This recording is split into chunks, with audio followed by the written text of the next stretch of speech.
გამარჯობა ჩემო ძვირფასო მაყურებელო და მსმენელო. დღეს მინდა შემოგთავაზოთ ეგეთი საინტერესო თემა. ჩემი საყვარელი თემა არის ავიაცია. ისტორიაც ძალიან მაინტერესებს, თვითონ თვითმფრინავის მოწყობაც. როგორ კეთდება, რანაირად ბავშვობიდან გატაცებული ვიყავი და ოცნებაც ჰქონდა რომ ფრინავი გამოსულიყავი, მაგრამ მიზეზებისა და გამო ვერ მოვახერხე. მოკლედ, ესე იგი, თემა ძალიან საინტერესოა, საიდუმლოებით მოცული არის, ძალიან ბურუსი, თუ ბევრმა არც იცის ალბათ, ხო, რატო გააქრეს, ხო, ესეთი უნიკალური, პერსპექტიული საფრენი აპარატი. დავიწყოთ. თავიდან ოფიციალურ ვერსიებს გაგაცნობთ რა, ხო? ითვლება, რომ დირიჟაბლების მშენებლობა მე-19 საუკუნის ბოლოს და მე-20-ის დასაწყისში დაიწყეს. სინამდვილეში ეს ამბავი ესე არ იყო. ამაზე კიდე მოგვიანებით მოგახსენებთ. აი, ასე ვთქვათ, ამ ჩარტვის დროს რატო მიჩნდება ეჭვირო ეს უფრო ადრინდელი ტექნოლოგიებია და არა ასე თუ ისე შორეული წარსულის. დირიჟაბლი თვითმფრინავებისგან განსხვავებით ბევრად პერსპექტიული პროექტი იყო და აი რატო? პირველი, ეს არის კომფორტი, შეუზღუდავი სივრცე, დადიხარი ჩვეულებრივად, ანუ როგორც ლაინერებზე არის, ხო, საზღვაო კრუიზულ ლაინერებზე, არზე ხარ ესეთ ჩაჭკრეტილი თვითმფრინავის საوارზეში მოგეხსენებათ, ხო, ყველას გვიფრენი მგზავრია, ხო, უმრავლესობას ალბათ, ხო. და ეს საკმაოდ დისკომფორტია თან დიდ გადაფრენებზე. მეორედ, ტვირთამწეობა და ფრენის მანძილი. აი, სასწაულად ის არის, ესე იგი, ფრენის მანძილი თითქმის აი ამოუწურავი აქვს და დაახლოებით 100 ტონამდე წევს რა, მეცაც შეიძლება რომ აწივს გააჩნია მოცულობას თვითონ ამ საფრენი აპარატის. გზავრობის რაოდენობა ბევრად აღემატება თვითმფრინავებისას და ტვირთის კოლოსალური რაოდენობა შეუძლია რომ მოათავსოთ თვითონ შიგნით დირიჟაბლის კორპუსში. წარმოიდგინეთ ბორცზე 3-4 მგზავრი. წარმოგიდგენიათ რამდენი შეიძლება რომ დაეტიოს. დირიჟაბლი ეს არის უსაფრთხო და ძალიან სანდო საფრენი აპარატი. იმ შემთხვევაში თუ მალფეთქებადი აირი არ იქნება გამოყენებული. აი, საინტერესო თავგადასავალი გადახდა ჰინდენბურგს, აი მივალთ მაქამდეც. არსებობს ვარიანტები სითბური შევსებისა, ну, ესე იგი სითბური შეგიძლია შეავსო, არა არის ხმარო წყალბადი დაუშვათ და კომბინირებული. მოკლედ ყველანაირი საშუალება არის, რომ ჩაანაცვლო აფეთქებადი ნივთიერება დირიჟაბლში, რომ ეს აბსოლუტურად უსაფრთხო ხდება. ეკონომიურობა, საწვავის მოხმარება შედარებას კი არ შეიძლება თვითმფრინავის ან ვერტფრენის საწვავის მოხმარებასთან. აი, ძალიან ეკონომიურია დირიჟაბლი. გზავ გადაყვანის ღირებულება ტვირთის კილომეტრზე ბევრად იაფი გამოდის ვიდრე თვითმფრინავზე. მაგალითად, საზღვაო გადაზიდვების ჩანაცვლება სრულიად შესაძლებელია დირიჟაბლებით. იაფი, სანდო და თითქმის შეუზღუდავი ტვირთამწეობა, აი ესეთი დახასიათება აქვს. დირიჟაბლს ჰაერში ყოფნის დროს შეუზღუდავი აქვს. მას არ სჭირდება საფრენი ბილიკები და აეროპორტების კრიტიკული ინფრასტრუქტურა, შესაძლებელია საერთოდ არ დაეშვას მიწაზე.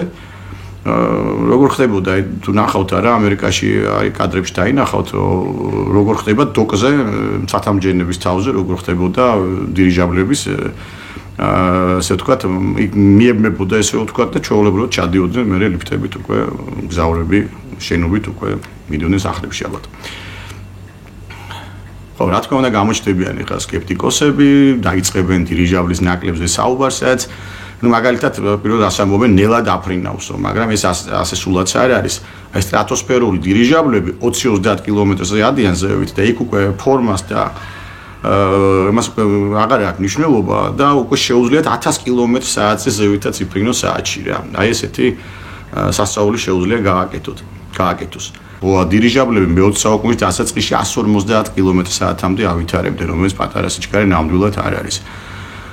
ბოროტიენები ამბობენ თითქოს მანევრირება ცუდი აქვს, ეს ტყუილია. თანამედროვე დირიჟაბლ მშენებლობას და არ ჭირდება გონდოლის ჩამოკიდება კორპუსზე. რა ფორმასაც გინდა იმ ფორმას მიცემა, იდეალური ფორმები შეგიძლიათ მისცეთ, ხო, რაც აბსოლუტურ აეროდინამიკას მასშტაბ აუმჯობესებს და შეუძლია მანევრირება არის აი ბევრად მოსახერხებელი ვიდრე თვითმფრინავებზე და ვერტფრენებზე. ბევრად. კიდევ აკრიტიკებენ, რომ დიდი ჰანგარები სჭირდებაო მოსათავსებლად, ანუ ეს ტექ დათვალიერება მე ხო უნდა შემოწმდეს აი რა. მაშინ რა უნდა ვთქვათ, გემების შრალდოკებზე გინახავთ ხო, რამხელებია ხო, ეს ქალაქია თითქოს მთელი ხო, ჯერ გემის ამოტანა წყლიდან ავსიმძიმე ტონაჟი აქვს ხო, წარმოიდგინეთ ხო, მე ვთვლი რომ ესეც აბსურდული ის არის, მინუსად წერენ სკეპტიკოსები, ესე რომ დავარქვათ რბილად. რაც შეეხება მომსახურებას, რემონტს და თვითონ აპარატის აგების ხარჯებს ერთი ბოინგის ფასად რამოდენიმე დირიჟაბლი გამოდის. აი ხა რომ გადავთვალოთ, ხო, რა ჯდება ერთი ბოინგის გამოშვება. ასეთი პერსპექტიული და რევოლუციური ცათფრენის ისტორიაში მოხდა მნიშვნელოვანი ამბავი. რამაც წერტილი დაუსვა დირიჟაბლების მომავალს. 1936 წელს ააგეს ზეპელინი LZ-129 ჰინდენბურგი. ეს იყო უზარმაზარი, წარმოიდგინეთ 245 მეტრი ქონდა სიგრძე, დიამეტრი 41 მეტრი და 200,000 კუბური მეტრი გაზის ტევადობით, ანუ აირის ტევადობით. ეს იყო რაღაცა სასაული, ნუ ახლა მახინაც აშ წარმოიდგინეთ, ხო? 4 დიზელძრავი ქონდა, თითო იყო 1200 ცხენის ძალით დაჯილდოებული, რომელსაც შეეძლო 100 ტონა სასარგებლო ტვირთის აზიდვა და სიჩქარეს ავითარებდა 135 კმ/სთ. და ერთ დღესაც ოფიციალური ვერსიით გერმანიაში რატომღაც ვერ უშოვიათ ჰელიუმი, ცოტა ძნელდასჭერებელია რა. და დირიჟაბლის ეფექტებადი საშიში წყალბადით შეავსესო. ნუ მინდა აღნიშნო რომ ამ დირიჟაბლებისთვის ეს მასშტაბი ტრანსატლანტიკური ხო განსხვავებით გემებისგან არა საერთოდ არიან პრობლემას არ წარმოადგენდა. ახლა თქვენ წარმოიდგინეთ ახლა შუა საუკუნეებში ეს კოლუმბი რომ მიდიოდა რამხელა წინააღმდეგობა ხდებოდა იქ ხო. მოკლედ ჰინდენბურგი დოკზე გაჩერდა. უეცრად ცეცხლი მოეკიდა და 30 წამში მიწაზე დაენარცხა. ასეთ სიტუაციაშიც კი 97 მგზავრიდან და ეკიპაჟის წევრებიდან მხოლოდ 35 დაიღუპა. აღსანიშნავია, რომ ამ ფაქტს უამრავი ჟურნალისტი, სინემატოგრაფი და ფოტოგრაფი ესწრებოდა. თითქოს ეგეთი ეჭვიჩდება, რომ წინასწარ იცოდნენ რა მოხდებოდა, დადგმული იყო რა. აშკარად პროვოკაცია იყო მოწყობილი, ნახავთ თქვენ თუნდაც შემორჩენილი ეს კადრები. ყველა კუთხით არის გაშუქებული. უცბად საიდან გაჩნდნენ ამდენი ხა ეს არ იყო უკვე სიახლე დირიჟაბლის ჩამოფრენა ნიუ-იორკში, ბერლინიდან და ესე ჩვეულებრივად შეგუებული იყო ხალხი, რომ ტრანსპორტია ეს. მოკლედ დირიჟაბლი როგორც კონკურენტი თვითმფრინავებისა და გემებისა, ასე დასაჯეს და გააქრეს. მოდით ახლა ჩავართოთ გონება და ჯანსაღი აზრით შევხედოთ ახლა. წარმოიდგინეთ ეპოქაში, სადაც მატარებლები, მანქანები, თვითმფრინავები ჩვეულებრივ ცხოვრების და ცივილიზაციის ეკონომიკის ნაწილს წარმოადგენს, დაუშვათ რომ მატარებელში ასაფეთქებელი ნივთიერება შეაქვთ. და მიზანმიმართულად აფეთქებენ. შემდეგ პროპაგანდას თავისას შვება და საბოლოო ტრანსპორტის სამსახიობას აკრძალვა მოხდება. გადაადნეს რელსები და ელმავლები აღარ ვითარდება, ასევე შეიძლება მანქანის ბაკის აფეთქება, ბევრი კამერების თანდასწრებით და შემდეგ აკრძალვა. უი როგორი საში ყოფილა გაუჭირდებათ კი. იგივე წარმატებით თვითმფრინავებზე და ასე შემდეგ. ჩვენი ჰინდენბურგიც ასეთი დაგეგმილი აქტის ხერხი შეიქმნა, აშკარად. ასევე იყო ელექტრომობილების შემთხვევაში 120-130 წლის წინაც, როდესაც კონკურენტებმა პროპაგანდისტების ხელით მოსრად წარმოადგინეს და ამდენი ხანი დაამუხრუჭეს ეს მნიშვნელოვანი პროგრესი. ელექტროველოსიპედი წარმოიდგინეთ, რომ არსებობდა 130 წლის წინ. აი თქვენ ხედავთ კადრშია რა, ქრონიკა არის შემორჩენილი. იგივე სკუტერიც. სკუტერი სხვათა შორის ნიშნავს გაქცევას. ეს მაგას ხმარობდნენ, უფრო ისეთი რა, მოკრიმინალო ელემენტები, რომ სწრაფად აორთქლებულიყვნენ ადგილიდან. ჯერ კიდევ მე-19 საუკუნის ბოლოს უკვე არის სკუტერები, რომლებიც მუშაობს შიდაწვის რავაზე. ეს ცალკე თემა არის, აუცილებლად გავაშუქებ ამას შემდეგ სერიებში. გასული საუკუნის 90-იან წლებში ამერიკაში, შეერთებულ შტატებში იყო მცდელობა ელექტრომობილების სერიული გამოშვებისა. მაგრამ ამაოდ ისე ჩაახშეს, რომ საზოგადოების დიდმა ნაწილმა ვერც გაიგო. მაგრამ აქტივისტები იყვნენ არც თუ ისე ცოტა, რომლებიც გამოვიდნენ წინააღმდეგი ამ პროექტის გაუქმებასთან დაკავშირებით და ვერაფერს ვერ გახდნენ მაშინ რა. მერე რა მოხდა ხო? ესე იგი ხდება 2005 წელს ხო? წელს მაინც ესე გაიგვა სივრცე და ისევ დაიწყო ელექტრომობილების გავითარება და გამოშვება. ოღონდ მას შემდეგ რაც შეათანხმეს ექსპლუატაციის ხარჯების სხვა სატრანსპორტო საშუალებებთან. ანუ ელექტრომანქანები უფრო ძვირფასში უნდა გაყიდულიყო. აი ეს იყო, რომ თვითღირებულება ასე ძვირი არ არის, ხო? რა გააკეთეს ესე იგი ბატარეებიც ისე სწრაფად გამოდის, უხარისხოა, ლითიუმს ხმარობენ, რომელიც ეკოლოგიურად სუფთა ნამდვილად აღარ არის. ეს არის საკმაოდ ფეთქებადი, წვეთიც რომ მოხდეს წყლის, დაიწვება. და ლითიუმი არ ექვემდებარება რეციკლირებას და მოგეხსენებათ კიდევ როგორ მოიპოვებენ მესამე ქვეყნებში, ფაქტიურად ბავშვების შრომაც არის ჩართული და ძალიან მძიმე სამუშაო ლითიუმის იმებზე, რა ქვია, კარიერებზე ვინც მუშაობს, ძალიან ცუდად ამთავრებს ჯანმრთელობის მხრივ თავის სიცოცხლეს პირდაპირ შეგვიძლია ვთქვა. ეხლა რომ მოგინდეს აწყობა დირიჟაბლის, ხო? ვერ აწყობ, იმიტომ ყველა პატენტი შესყიდული აქვს. არ ვიცი რა დავარქვათ, ვინ არიან ესენი გლობალური მთავრობა თუ რაც გინდათ ის დაარქვით. ფაქტია და პლუს კორიდორებს საავიაციოს არაფრთერ დაგითმობენ. ამას არ აფიშირებენ, მაგრამ არ გაკეთებინებენ. ეხლა ელიტარულ დონეზე მე ნანახი მაქვს, რომ ვითარდება დირიჟაბლები. სხვათა შორის ძალიან ძვირი ღირს 9 საათი თვალსდები იქ არის ბოდეზე ეს გერმანიაში კიდევ არის შეგიძლია იფრინო საფრენი აპარატი, მაგრამ სადღაც 9 საათი 500 ევროდან იწყება. ძალიან ძვირი სიამოვნებაა. ეს როგორც ჩანს, ჩვეულებრივი მოკვდავებისთვის არ არის გათვლილი და ამიტომაც მოაშორეს, რომ ვინც რას ხედავდა როგორია საერთოდ მოწყობილი ფლიანდეს დედამიწა და რას გვიმალავენ კიდევ ბევრი რამე ხო არ ვიცით.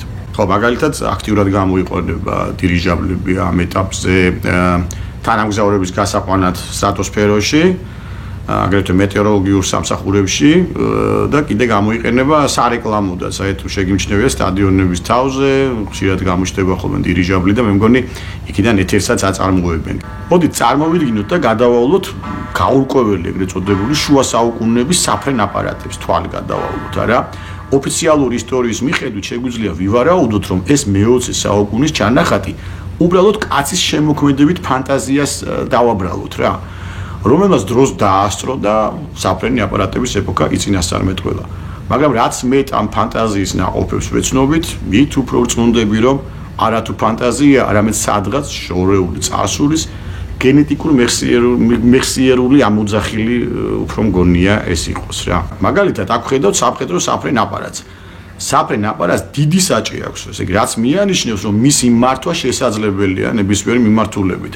და არა უბრალოდ ქარის დინებებს დახვება, ხო? დღეს ძირითადად ეგრე არის, ხო?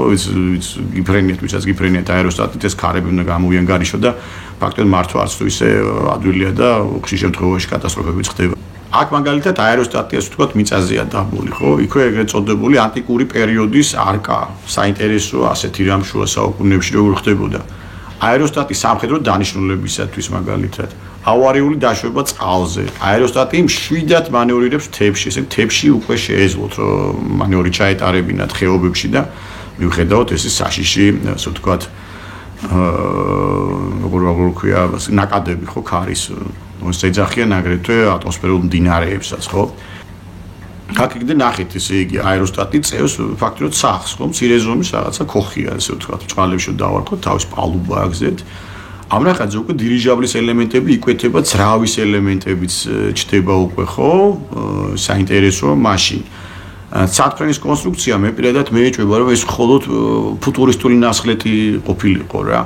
აქ უკვე ორთქლის ძრავი და ვერტიკალური ამწევი მექანიზმია, რომელიც უკვე ახასიათებს თანამედროვე ვერტფრენებს, ხო? და როგორ დახვეწილი ნამუშევარია, ხო?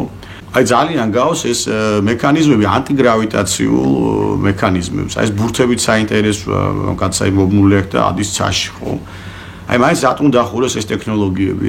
მარტივი კითხვა. რთული პასუხით არა. ეს ამხელა გრანდიოზული პროექტი, ხო, რომელიც აი ყველაზე ეკოლოგიურად სუფთა უსაფრთხო. იმიტომ დახურეს ალბათ, რომ მე თავისუფლებას დავაზურს კაცობრიობას, ხო? ეს შეიძლება ესეთი მარტივი მექანიზმიც არის, რომ შეიძლება ააწყო კიდევაც. არ არის ესეთი რთული, არ არის ძვირი და უბრალოდ ვეღარ მიეჯაჭვებოდა, ასე ვთქვათ, მოქალაქე ეს რომ დავარქვათ ერთ ადგილს, ხო? მეტ თავისუფლება გექნებოდა, მეტი გადაადგილების საშუალება გექნებოდა. ალბათ ერთ-ერთი მიზეზი ეს არის და რასთავარი მიზეზი ეს არის კონკურენცია უკვე იმ მაგნატებთან, რომელიც ამ ნავთობს ეს უკვე რამდენი ხანია გამალებით ართმობენ და არ უღირთ ეს იაფი ტექნოლოგიები, თუნდაც ის რომ კონტეინერები, რომელიც ესე მოძრაობს გემებით ოკეანეებში და ზღვებში, ეს ბევრად იაფიშდება, ბევრად სწრაფია და ბევრად უსაფრთხოა. ვინც კიდე რამდენი ტექნოლოგიებია დამალული და ალბათ ნელ-ნელა ყველაფერი გაიხსნება. არაფერი არის დამალული. დიდი მადლობა ჩემო ძვირფასებო, გამეხარდება თუ მოგეწონათ. გთხოვთ დააკომენტაროთ, რა კითხვები გაქვთ, რომელი თემები გავავრცოთ კიდე. თუ გაინტერესებს ავიაციის ეს მიმართულება, ძალიან საინტერესო ფილმებს შემოგთავაზებთ. აბა დიდი მადლობა დროებით. გამოიწერეთ არხი.